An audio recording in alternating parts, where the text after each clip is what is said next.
Buen día, mi nombre es Erika Vadillo Martínez, mi matrícula es la 46186 de la licenciatura de Informática Administrativa y pertenezco al grupo A. Voy a hablar el día de hoy acerca de mis conclusiones acerca del libro de qué es la Constitución de Ferdinand Lasalle. El libro habla sobre la esencia de la Constitución. Se habla en primera instancia de que la Constitución es la forma en la que se gobierna o en la que se debe de gobernar un pueblo. Asimismo, se habla también de la diferencia de la Constitución y una ley, haciéndola notar como que la Constitución es la ley de leyes, es la ley más importante, es la ley que va más allá de lo que es una simple ley. Asimismo, el autor se pregunta o se cuestiona por qué la Constitución es algo más. ¿En qué consiste en que la Constitución sea algo más que una ley? Se habla también de que cuando a una ley se le quiere modificar, se quieren crear leyes, las personas o el pueblo no hacen ninguna objeción. Mas, sin embargo, cuando hay una modificación o quieren hacer alguna modificación a la Constitución, si hay una expresión de que por qué van a mover mi Constitución. Entonces el autor se pregunta el por qué, qué se deriva esa importancia hacia la Constitución. Y se podría decir que la Constitución es un documento sagrado, el cual es para el pueblo o es para conocer derechos, conocer obligaciones de los ciudadanos, al igual que a partir de la Constitución se emanan las demás leyes. Además, el libro se habla de que en un país existen dos constituciones, una constitución real y una constitución escrita o en papel.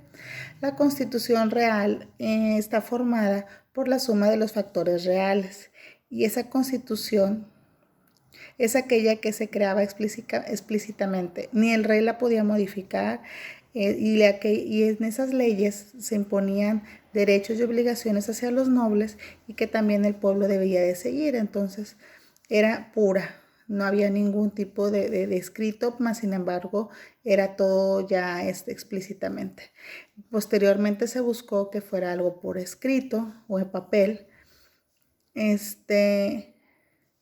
como así las describía el autor, donde se tenía la intención de plasmarlas y firmarlas todos los principios de gobierno que regían a un país. Al igual se dice por qué una constitución puede llegar a ser buena y duradera.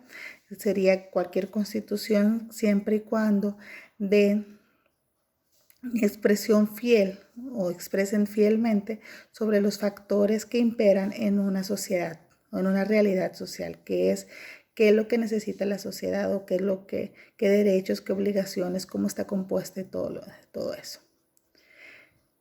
Hablando de otro tema también, de cuáles son los artículos que yo considero que son más importantes de la Constitución Política de los Estados Unidos Mexicanos.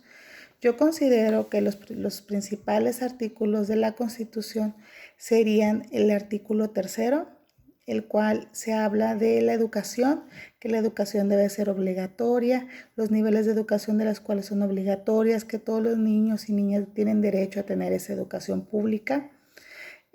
También el artículo 4, en el que se habla sobre la igualdad, de hombres y mujeres, que somos iguales ante la ley y ante todo, ¿no?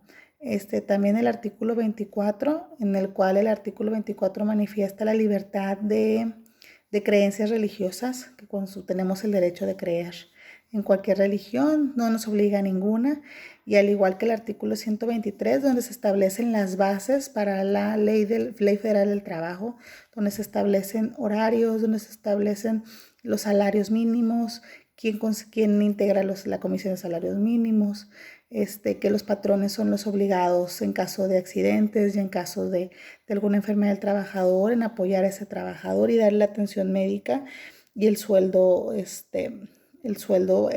durante esa travesía de su enfermedad o de su accidente de trabajo.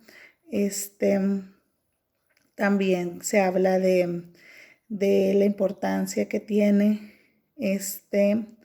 los trabajos remunerados y sobre también el trabajo a los menores de edad. Y eso sería todo. Muchas gracias. Buen día.